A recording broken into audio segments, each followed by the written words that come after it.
I figured I would sit down and lay out the whole story of how this thing became a race car, where like how that whole thing happened. Because some of you may know that it was originally my dad's, and that's about it. Because that's how they talked about it in the 1320 video.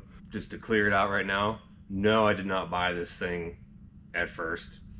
I didn't pick it out. I didn't pick the color. I didn't have any say in it whatsoever. It was just there. It was my dad's truck. The original plan was, see, this was back in summer of 2014, right after I had graduated high school and was about to start college. I decided I wanted to commute to college as opposed to staying on campus because I wanted to, like, you know, work on cars and stuff. And I heard if you were commuting, you only had to take classes like 3 days a week, and I was like, oh hell yeah, I can use the other days of the week to freaking dick around in the garage. So that's what I did. As a commuter, you need a car. So my dad was like, all right, you're gonna drive this to college. And I was like, okay, sure. I didn't even want to go to college. I really didn't know what I wanted to do at that time. I just knew that I wanted to have a fun car, which at the time was my 72 Monte Carlo. Yeah, I just wanted to work on it, and I didn't care about school. I didn't care about any of that stuff. I just used it as an escape because, to be completely honest, I didn't know what I was going to do with myself. I had no future plans. I didn't get good grades. So just blocking all that out and focusing on my car was like my detachment from reality. So that's why I didn't go to college in a traditional sense. I commuted to Penn State, New Kensington. When my dad got this, it was about a year old. It had 19,300 miles on it. I remember that specifically because the first time I got in it, it smelled like all freaking new. It was all like crisp. It had that new car smell, and I looked at the thing, it said 19,300, and I was 18 at the time, and be completely honest, I felt like a douchebag driving it around because it was like so nice and new and black, shiny. I was just like, this thing is way too nice for me. Like, this is weird. Prior to that, I had driven his 2008 Suburban to high school. That was also his work vehicle because he sells vacuum equipment, like industrial vacuum equipment for like microchips and stuff like that.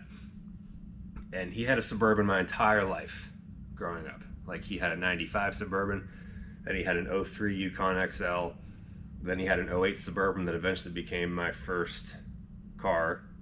After I was driving the Suburban, I traded it for an Audi A8 that had like a bazillion miles on it. They were like worth the same amount, and I guess my dad was like, he didn't use the Suburban anymore for work, and I was like, yeah, sure, whatever. So I drove that Audi for like not even a year, 10 months or something. Then I got the Monte Carlo, April 2014, and I was kind of like, well, this is sort of dumb to have two cars. And I was like, why don't we get rid of this Audi and get a Suburban again? And he's like, yeah, you know, I've been thinking about that, and like, I'd rather get an Escalade. They got better interior with the cooled seats and stuff. And I was like, cool. 6.2. In my head, I was thinking, oh yeah, it's got the 6.2. Like, I could put headers on it and tune it, and it would probably be just as fast as the Audi was, or at least just as not slow. The Audi was kind of a turd. It did 0 to 60 in like 6.1 seconds or something. And all I wanted out of a daily driver was to be at least on to that, because driving that Suburban around, it was just so slow that I couldn't stand it, and that's why I wanted to get rid of it so badly. And I kept blowing up the 4L60, but that's a story for another day. This thing shows up, and I start driving it to school. Maybe like the second day he had it or something, I came out from the basement with this old big Veraram intake, the cold air intake kit, like the tri-power one with the triangle and the hoses that went like, that came up beside the grill there. It was like a Ram Air deal. I had that on the Suburban, and I took it off before I traded it. And I was like, oh, well, that'll work on the Escalade. I'll put it on there. he saw me coming up carrying that thing, and he's like, "What's that?" And I said, "It's the old intake from the Suburban. I'm going to put it on the Escalade because it'll fit." And he's like, "Don't effing touch it. It still has a warranty." I was like, "Okay, I won't. I'll just take it over to the shop and get it out of the basement." Because I had this shop, like not really a shop, it was like a little garage, a couple miles from the house that I like paid rent for by cutting grass and doing like random odd jobs for the guy who owned all the garages over there. The real good family friend, and that was an opportunity that legitimately changed my life, because without a place to mess around with all this stuff outside of the supervision of my dad, I wouldn't be sitting here right now, because I wasn't allowed to do any of this in the beginning anyways. But yeah, I took it over there, and I was gonna put it on anyway because, well, I was 18 and I just didn't care, so I was just gonna do it anyway. I went to put it on, and I blew the mass airflow sensor fuse out or something, because I tried to like jerry rig some other type of MAF sensor in there, because the factory airbox of this thing didn't have the detachable one like the Suburban did. I needed to put that detachable piece into the VariRAM to make it work, and it didn't work. Blew the fuse, and I thought I blew it up because it didn't run for shit. Like, it sounded like it was blown up, and I was freaking out. But ended up being a fuse. I changed it. It was all good. And then like a couple weeks later, I went and got it tuned, because I was never able to get the Suburban tuned, because when they blew up the transmission had a warranty on it, and my dad wouldn't let me do it because it would void the warranty. Well, this time I was like, I don't know, I just don't care. So I went and got it tuned without telling him, and wow, did that make a difference. I was like, that's really what got me hooked, because just popping the tune in there made it a whole new vehicle. Like, you would really be surprised how well one of these things will move with nothing but a tune and a cold air intake. At the time, it just had the VariRAM and an LS3 throttle body on it, which is 90 millimeters as opposed to 87 on the stock one. I don't know if it really made a difference, but I did it anyway because I was a racer back then. Yeah, that dropped the 0 to 60 from like 7.3 or 4 seconds to like 5.8. Like, it was a huge difference. And that set the hook for everything. But at the time, my dad still thought it was stock because it had a warranty. It had 20,000 miles on it. It was a year old. I lied about everything I did. I didn't tell him about any of it. And I didn't even know how to work on cars at that time. That was just when I was getting into it, because my Monte Carlo, I had paid a shop to put a Muncie 4-speed in it. I got it back. They sent it to Jeff Lutz to get dyno tuned, and that's actually how I met Jeff Lutz. And that's a story for another video, because that led to me getting into the fabricating and turbo world and all that stuff. But that's how that happened. 6 days after I got my car back from Lutz, I went to roll race in Evo, and I blew the counter shaft out the bottom of the Muncie, so it was broken. And that same day is the day that my dad got this thing, which is kind of ironic, but to be continued. I couldn't afford to pay the shop to put my Turbo 400 back in the Monte Carlo, and I wanted to drive it. So that's when I started like working on cars. Is I called one of my buddies, Sean, who I knew went to tech school, and he was like, "Yeah, we could do that. It's easy." And I was like, "Oh, cool. Sean knows how to do it. Like, we'll figure it out. Like, I got 2 hands, 2 eyes, and a brain. We could do this." And that was the first time I had ever really cut my teeth on anything seriously mechanical. When I got this Escalade, when I started driving it, I didn't know how to do anything, and now it's 6 years later, almost 6 years, 5.5 years, and I can't even believe where all of this has gone. But to continue on the timeline here, so okay, we're in like November, December of 2014. I now put headers on it because I wanted headers, sounded cooler. But what I did is I scheduled it with the exhaust guy to work out so that I could put the headers on this the night before, then bring it over there and have the exhaust made for it before my dad ever heard it with open headers. Because I had talked to him before and he okayed me to take it to have some dual exhaust made for it because it looked cooler. And so I slid the headers in with that so that he would just attribute the extra noise to the exhaust that I put on. He wouldn't know that it had headers on it even if he looked at it. He just wasn't that mechanically inclined to know the difference, nor would he ever open the hood anyway. So I did that, and it got even faster. At that point, I was like roll racing RT Challengers and like tuned Duramaxes and stuff, and I was like beating them. And this thing still had 22s on it, and it was just so much fun because I didn't think it was going to be that fast, and it was. And then some of my friends were like, dude, I bet that thing would get the 100-mile-an-hour club sticker at Keystone. You should bring it out. And I was like, what do you mean? He's like, well, if you trap 100 miles an hour, they give you this cool sticker. It says 100-mile-an-hour club. And I was like, oh, dang, that'd be freaking sick. So this is like April of 2015. I went out there with my friend Bill, and he sat in the passenger seat with me when I made my first pass in this thing. He kind of like told me what to do with all the beams and stuff. And keep in mind, this is 5 years ago, the first time I ever went down a drag strip, and it was in this vehicle, this Escalade, and we ran like a 1480, and it was pretty bad, and it went like 96 or something, and I was butthurt because it didn't get the 100. So once again, that was another hook that was set. I wanted that sticker so damn bad that throughout that entire summer, I secretly went to the drag strip with this thing because A, my dad still thought it was stock. B, he vehemently opposed me going to the drag strip because if you crash, it's not covered under warranty. So my sister tried to rat me out once and he freaked out. Once again, me being me, I was like, okay, I won't race. I'll just go help my friend Bill with his car. And I lied. I went and I raced again.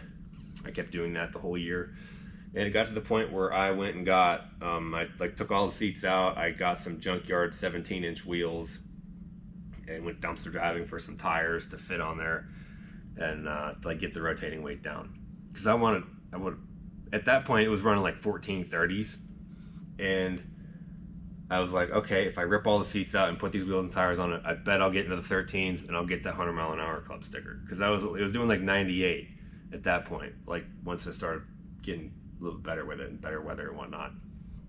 And so what I would do is I would go to my shop, I'd rip all the seats out, I would change the tires, put the junkyard 17s on there, I'd go to get E85 and I'd run it like all the way down to cut all the weight out, bring a couple of gallons with me, I'd go race, and then I'd get back to my shop at like 1 in the morning, put all the seats back in, change the tires back, and then go home, like wipe all the numbers off the windshield and stuff so my dad would never know about it. And I did this for a while, basically the whole like last half of that year. And then that October of 2015, I put a 3200 stall in this because it was like just so freaking close. It actually did run 1399 one time without a converter, and it still went like 99.7. I was like, oh damn it, it's so close. I wanted it so bad. So I got the converter to cut the 60 foot down because it was doing like 2.2 or something. It was just atrocious. That was, my dad still thought it was stock. Like I rounded up a couple of my friends who knew more than me, and we freaking dropped the tranny in this thing and punched that converter in there, and I had to drive it back to my house the same night. I got back at like 3:30 in the morning or something. And again, I had it set up with my tuner to go tune it the very next day so my dad wouldn't know it was inoperable or weird at all. Like I had all this stuff like really orchestrated so that there couldn't be any downtime at all because it was my daily driver and I had to keep it a secret. So we did that. It ended up running like 1368, I think was its best time with the converter the one time I took it out. And that's when I found out that it needed limiting straps. I made a whole video on that before, because it launched so much harder that it would start bouncing.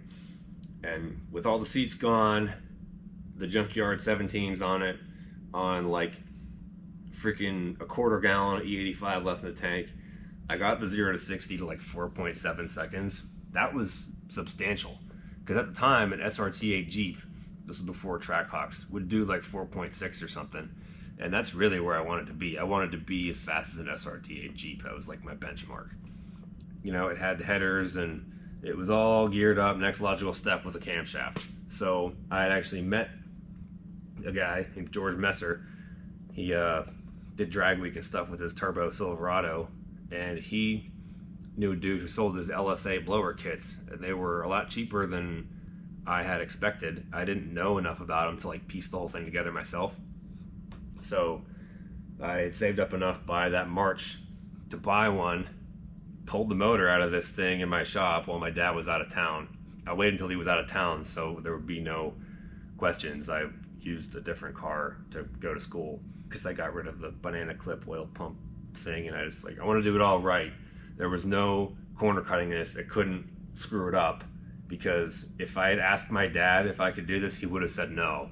And I would have got my ass beat if I ruined my car and I couldn't use it for school anymore. But my logic was, if I don't screw this up, like if I can get it done and drive to school for a little bit before he finds out about it, how could he be mad after the fact, because it's still functioning fine? So that was it. You went by the book for everything. Like, I even used the torque wrench on the valley cover. Nobody does that. Like, I used torque spec on everything on the motor. No stone was left unturned. I crossed all my T's, dotted all my I's, and it came out really good, and it worked. And my dad didn't find out about it for probably a month. When he did, I found out over text message. He was like going to look at Jeeps or something. He's like, I'm gonna look at a different car for work. And I was like, what do you mean? Isn't that what the Escalade's for? He's like, I can't drive a freaking supercharged modified Escalade to bumfrick Michigan. I need reliable transportation. That's a quote, and I posted that screenshot on my Instagram. And I was like, well, I guess cat's out of the bag. He knows now. And by that point, I had already signed up for drag week. I was gonna do it even if he didn't know I was doing it. Like, I had already had it orchestrated with my mom to cover for me that I was going to visit family in Michigan while I was gone for the week. Like, I signed up, I paid my friend George cash, and he signed me up with his credit card, so there would be no paper trail. Yeah, that was it. Like, I was committed. I was going to do it, whether or not my dad knew about it. He did finding out about it, because once he found out about it and I started racing, he was just kind of like, all right, like, whatever. If your kid did that, would you really be mad? Like, oh damn, my son put a blower on my truck. What a jerk. Like, I don't know. It was a calculated risk that he wouldn't kick my ass, and it worked. But yeah, I'd go to like the flashlight drags and stuff, and I'd be beating up on Corvettes. Like, it was cool. I think he thought it was cool too, but he never really showed that, because I don't think he wanted to admit that that he would have been an obstruction if I had asked him to do it. But I did drag week. My original intention was to turbo my Monte Carlo, and about on the Wednesday of drag week, I was looking around, I'm like, every single car there is like an LS swapped muscle car, and I'm like, man, this is so boring. Like, I'm tired of looking at these things. And this was cool. It was fun. People would just like be like, dude, what the heck is that? Like, it was just fun to race it. I mean, I was one of the slower people there, because running high 11s at drag week, like, you're slow. But it turned heads everywhere we went, because I'd run it around on the 4 slicks, and I had them on like a cargo rack on the tow hitch. It was pretty cool. And I camped in it too, because I didn't want to pay for a hotel. I didn't have enough money for that. So I blew up an air mattress in the back, and I would convoy with my friends. I'd take a shower in their hotel room, and then I'd go out to the parking lot and go to bed. It worked out pretty well. It was pretty cool. it started gaining traction on social media because of that. Actually, it was the Roadkill page had been posting things throughout the week, because I guess Alana Schur, back when she ran it, she put something up in the Drag Week Facebook group saying, you know, we're gonna let the racers provide content for the week. So I'd send her stuff and she'd post it. That's kind of how that got going. And by the end of the week, I was like, you know what, screw the Monte Carlo. I need to turbo this thing. I want to go 10s. I want to kick some ass with it, because I have way more fun racing this than I had racing anything else. All I wanted to do was go 10s. And I was going to like maybe, you know, do rods and pistons in like a 6-liter with like some Borg Warner S366s or something cheap, just like a basic setup. Jeff Lutz Jr. was actually one of the people who was instrumental in helping me figure a lot of this stuff out. He was willing to show me anything I wanted to learn when it came to fabrication stuff. So I was like, you know, I'm gonna build this turbo kit myself, because throughout that summer I had been helping them out at the shop and watching them make stuff, and he had shown me how to weld. I picked it up really quickly, so he's like, dude, you need to go buy a welder. So I did, and that was kind of my plan. I was like, well, I can't afford to pay someone to do this. I can weld, like, I'm gonna figure it out. I have the resources to learn this stuff, so that's what I'm gonna do. Where this thing really turned a corner and went from just turbo build to freaking weapon of mass destruction was PRI 2016. I had gone to SEMA with the Lutzes prior to that, but I was just kind of like starstruck by the whole thing. I didn't really have a purpose, but I wanted to go to PRI and try to find sponsors to build this, because it had done, you know, I had enough of a track record on social media from the Drag Week stuff to kind of validate the concept that people would think it was cool. So I went there for that, and once again, I didn't have the money for a hotel room. So I was like, hell, I'm just gonna pull out my old Drag Week camping setup and go camp. I drove the Escalade to Indianapolis, 6 hours from my house in Pittsburgh, with the blower and everything in its 11-second form. And I went to camp in it the first night in Indianapolis. Is December. It was like 14 degrees or something, just terrible. Like, I couldn't sleep at all. There was the frost from like my breath was like frozen inside the glass. I was in a sleeping bag with like 18 blankets. So I was like popsicle. It was terrible. Somebody who I met from Speed Society that I didn't really know that well at that point, he had found out that I did that, and he's like, bro, you're not sleeping in your truck again. Like, put your mattress on my floor. I was like, okay. So the next night I went to go do that. I was 20 at the time, so I couldn't go like party with anybody. And he called me at like 3 in the morning. He's like, bro, pick us up from this strip club. We need to ride back. And I was like, okay, go pick him up. And he's got like 18 other dudes with him. All right, here's what we need. Turn that light off. Alien spaceship. Oh, there's Grant from Fast Times. I want to be fucking And Grant from Fast Times. Come guys, Chris, crazy We people. are in the truck with a bunch of fucking delinquents. One of them was Kamikaze Chris from Street Outlaws. Graham Jones from Fast Times Motorworks builds Chris's engines. Another guy from Speed Society. A couple other dudes who I didn't know, but it turned out one of them worked for Dart. That is why I have a Dart block in this thing. That's where that connection was made. When we were driving back, they thought I was an Uber, which is where that whole story came out in Big Cloud's video. Randy Farr from Speed Society had told everybody he called an Uber, but he called me instead. And they all piled into this thing, and I pull out, and they think that they got an Uber that had a cam. And then Chris was like, yo, floor it. So I did it, and they were like, oh, Jesus Christ, it's fast. Like, they thought it was hilarious. So we were freaking like racing people on the highway. I flung a belt, and I had to change it on the side of the highway, as I brought extras because I knew that could happen. And it was just like a really memorable thing. It kind of made rounds about the circles of people. And afterwards, I had found out that one of those dudes worked for Dart.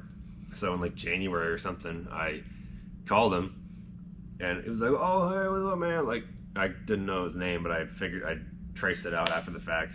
That's when the door opened to do a dart block. I'm like, well, if I'm going to do an aftermarket block, I'm going to fill it with good stuff, and I'm going to put turbos on it and a fuel system that can make the power that the block can hold. And that's where the lid got blown off of everything when it comes to sensibility, and I was all in. I tore it apart in March of 2017. It sat for a couple months because I didn't want to drive it in the winter and get it all cruddy before I tore it apart. I had already found something else to drive by that point because I knew this thing was not going to be my daily driver anymore. 2017, pretty much all I did was build the headers for it, which I didn't know how to do. Wolf Aircraft was my first ever sponsor, and that came about from that PRI trip too. It was because of the Speed Society guys. We were out eating and they were like, oh, you should talk to these guys. I think they would think this is cool. And so I did, and they were all about it and said that they would supply me the tubing I needed to do my turbo kit. And I'm like, oh, hell yeah. Like, I don't have to buy tubes anymore. I can put that money into like other stuff, like the block. My plan was originally I was going to put the huge turbos on it and everything, just build the motor later, because the motor was going to be a really expensive thing. But I ended up, next trade show season rolled around, and I came prepared. I had a proposal document, business cards, like I'd done my homework to figure out how this stuff worked, and I had a couple sponsors, so I kind of got the ball rolling. And then that's when I teamed up with CP Carrillo. QA1 2018 rolled around. I was hitting the ground running. I'm just sitting here editing this video now. I guess my GoPro footage got cut off, but yeah, that's basically the entire story from the day that I got the Escalade leading up to the beginning of when this current configuration came to life. I'll do a separate story covering the summer of 2018 when I put the whole thing together, because that is a whole can of worms in itself. I was totally unprepared to do everything I did. I'd never done any of that before. I had a timeline to do it, and I had to figure it out as I was doing it. So it was really cool, and I learned a lot about myself during that whole process. So I'm going to save that for another video because it's definitely worth taking some time on. If you made it this far, I hope you found it interesting. I really put a lot of effort into this video with all the B-roll and stuff. It took me several hours to put this together, in addition to sitting there and telling the story for half an hour looking at a wall. Make sure you hit the subscribe button, check out the next video, and if there's anything else that you want me to elaborate more on, leave it in the comments. I'd be happy to talk about it some more. The whole point of this channel is for people to learn things and benefit from the experiences that I've been through. That's why I take the time to put them out there. So check it out. We'll see you later.